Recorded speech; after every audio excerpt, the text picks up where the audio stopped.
This is Gardening in America, and I'm Ed Hume. All of us today are concerned about the quality of air in the home. Since the energy crisis, of course, our homes are so tight that it locks in a lot of the pollutants. So what do these plants have in common? These all help purify the air in the home.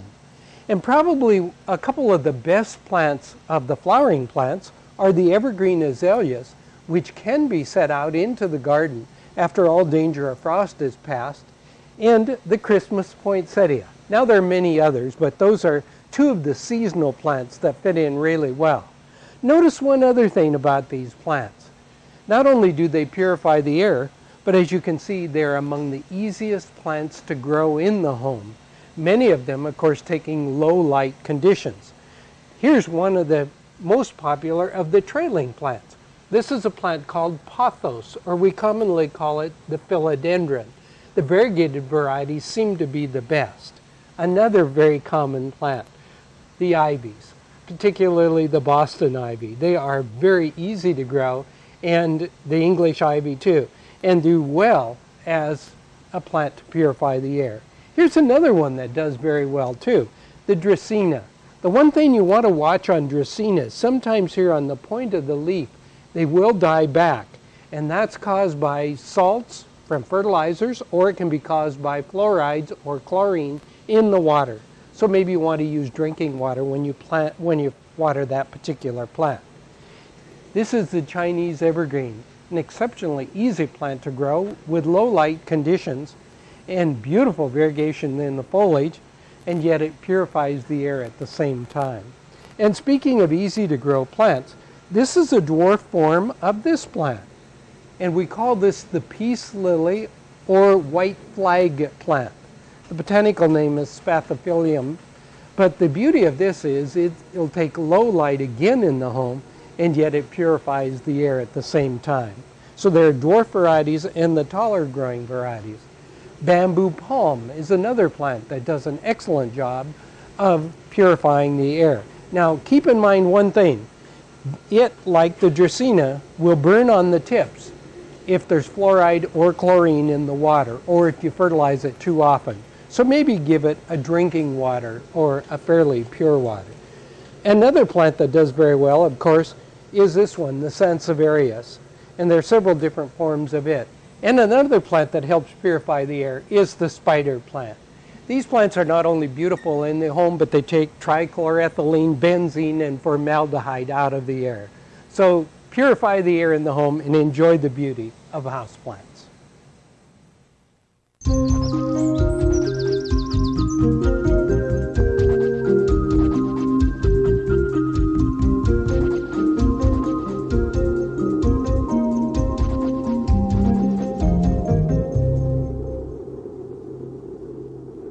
Today I'm surrounded by beautiful winter flowering plants. We've talked about the Sasanqua camellias before, but here's three other plants of the week that flower during the winter season.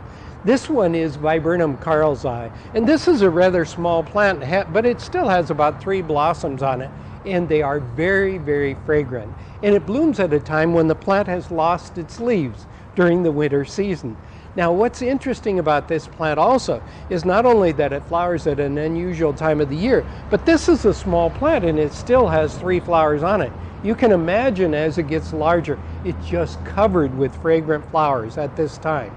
And there's another variety called Pink Dawn that's very nice as well. And here's another nice plant of the week. Here's the berries of it. This is called beautyberry, and the variety is Profusion. My wife loves this for winter arrangements. It's really very, very pretty. And the plant, again, depending upon the pruning of the plant, can remain very bushy and attractive, and you do prune it, during the winter dormant season. That's the best time to prune it. And our third plant of the week is this one, also a fragrant plant. It's called Chinese witch hazel, Hamamelis mollis. And that's quite a name, isn't it? Chinese witch hazel is a lot easier to remember. Yellow flowers are kind of unusual. And again, it flowers during the holiday season. I like to see you pick off the leaves that sometimes remain. on the plant. And the reason for that is that's a perfect incubator for insect and diseases that might winter over on the plant. But it's an unusual plant because it flowers at an unusual time of the year when the plant is actually deciduous. So 3 plants, 3 great winter flowering plants: Hamamelis mollis, beautyberry, and of course the beautiful Viburnum carlsi.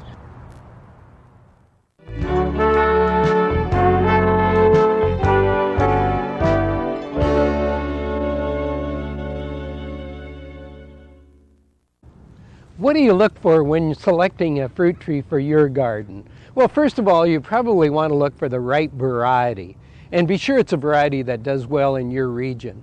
Also, you want to look for one that doesn't require a lot of pollination and that has a good branching pattern.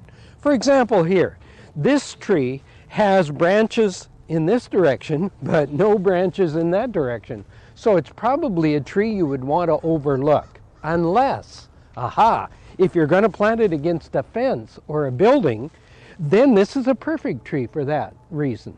But if you're looking for a tree for the general garden area, here's a nice one, for example.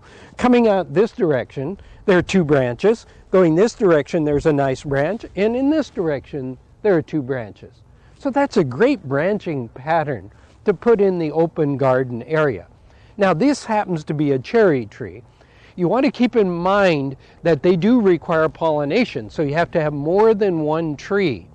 Or you could get a combination that has maybe 2 or 3 varieties on it, and at least one of those varieties would be a pollinating variety.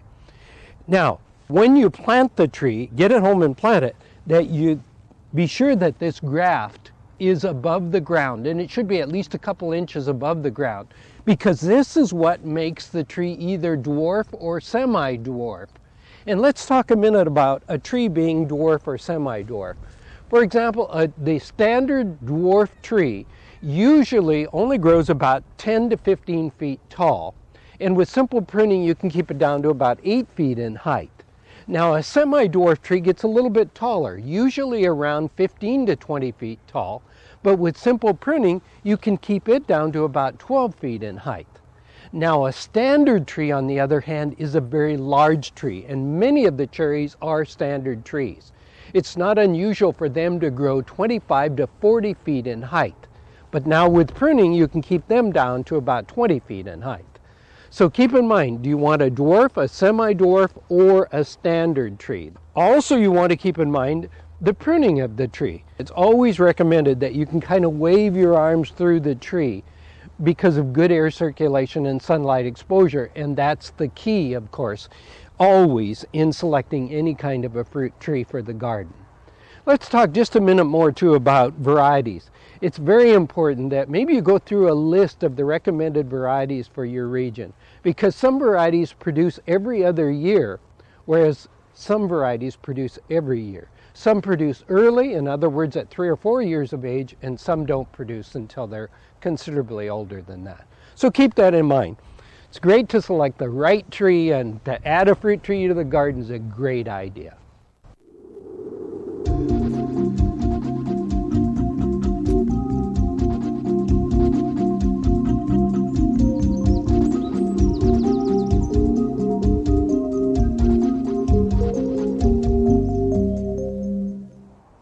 Look at the beautiful dwarf cherry tree I just bought at the nursery. This is a Gisela cherry, and it'll be great for this part of the garden. And look at what a nice branching pattern the tree has. That's what's really important. Take a little bit of time to select the tree for its shape. Now, one other thing that you might keep in mind, this is the time to select and plant trees during the winter dormant season. We always look for the soil level where the tree was previously planted. Now, as long as I have this up, I also want to point out one other thing. This is the graft or the bud position. What makes this tree dwarf is the rootstock. So this must always be above ground level. Okay, with that in mind now, let's go ahead and plant the tree. I prepared the planting hole, except I'm adding some organic matter. And this is peat moss, and there's a little bit of perlite and lots of other things that are all organic matter and all non-burning. And I'm also going to add to this a little bit of fertilizer, and again, it's an organic, non-burning fertilizer. So I'll just mix a couple handfuls in, and I'll also mix it with the existing soil. The next thing for us to do is to be sure that we set it at the original soil level. Before we do that, though, I'm getting ahead of myself, is if there are any broken roots, be sure that you cut them off, prune them off. It's essential. We don't want to put anything in the soil that is broken that might in some way pick up some kind of disease that would transmit throughout the entire tree. Okay, I could have this planting hole, by the way, just a little bit larger.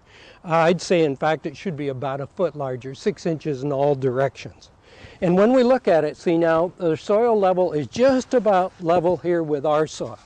So all I'll do is basically begin pulling this soil in over the top, like so. And stand, of course, the tree upright. As soon as I get a little bit of this soil in over the top, you'll see that it will stand by itself very easily. And I could, by the way, mix in a little bit of organic matter with this soil that I'm putting in. And you may want to do that if you've got poor soil. But if you notice here, this is great soil. This is really beautiful organic humus soil and lots of worms in it. So it's what we'll do just quickly. And I'll trim this down a little bit because we want to fill in the voids. Boy, it's that easy. And maybe leave a little bit of space here for the collection of water. Right now is a perfect time to select and plant those fruit trees.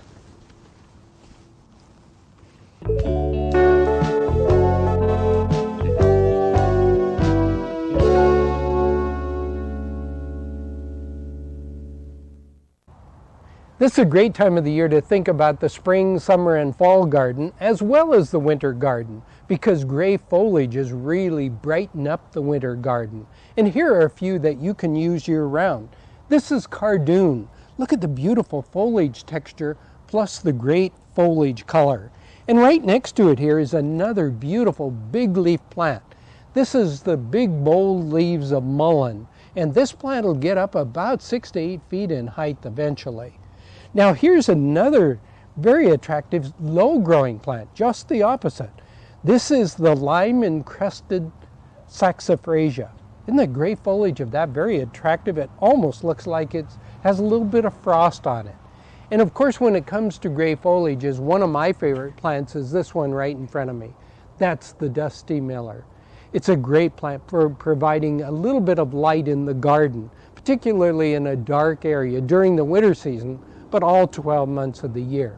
Now, this is the finely dissected or cut leaf variety. There are many, many different varieties. Probably the bolder one is the most popular. And look here, we have 2 different varieties of lavender. This one here happens to be a variety called Fred Bolton, and it has a little more of a broad leaf on it than this one here, which is the common English lavender. 2 beautiful plants though. Then kind of sandwiched in between these is sage, a really nice herb to use in the garden, but some of the foliages are outstanding as well. And then down in front here, you'll see a plant that I don't very often talk about. This is Senecio grayi, and it's too bad. This will grow about 3 feet tall. It is an evergreen, and the outstanding foliage on it is gray all 12 months of the year.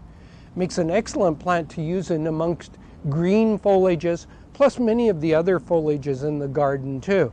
And you can cut some of the leaves and use them in arrangements as well. So it's a multi-purpose plant. It's one of those plants that the more you prune it, the bushier it remains and the nicer looking it is in the garden as well. And then the grass down here on the end is a plant called Festuca glauca. Quite a name. A common name is blue fescue. And it gets bluer as the season goes along. Makes an excellent ground cover plant. Is used quite extensively, in fact, as a ground cover plant. And also here in the foreground, another low-growing ground cover plant is the beautiful thyme. And that's a variety called woolly thyme with its gray foliage. So you can see there's quite a variation of different plants and different foliage textures that have gray foliage, and they're a nice addition to your spring, summer, and fall and winter garden.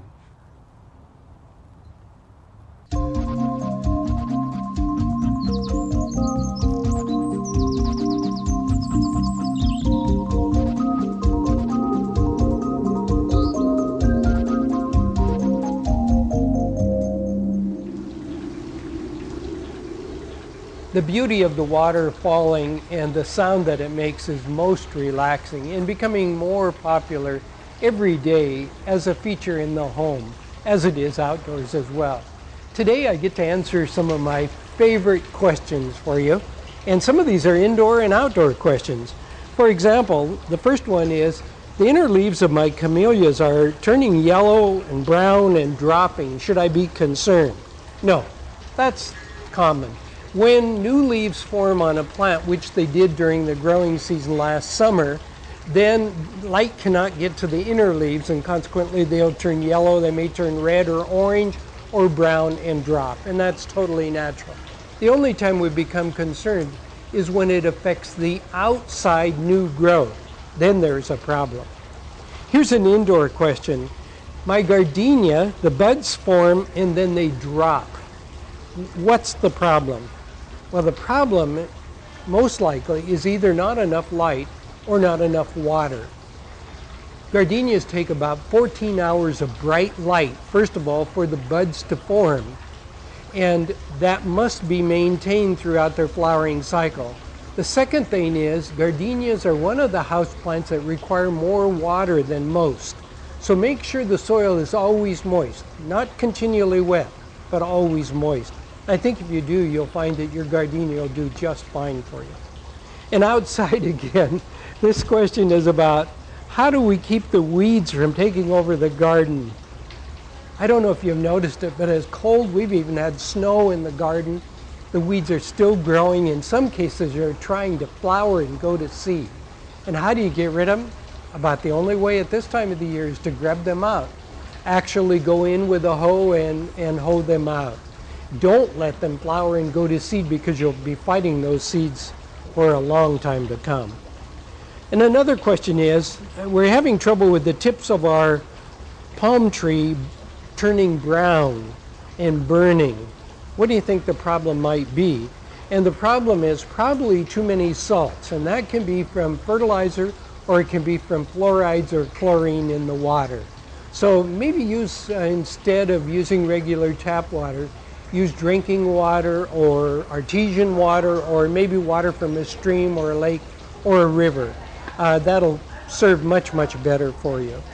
Now, another question is about repotting. When is the best time to repot houseplant? And the best time, you can do it any time of the year. Do it at a time when they're not flowering, and also if you can do it just as they begin their growth cycle. So then we're talking about early spring, March, April, or even into the month of May as being the ideal time to repot plants. And those are your questions for this week.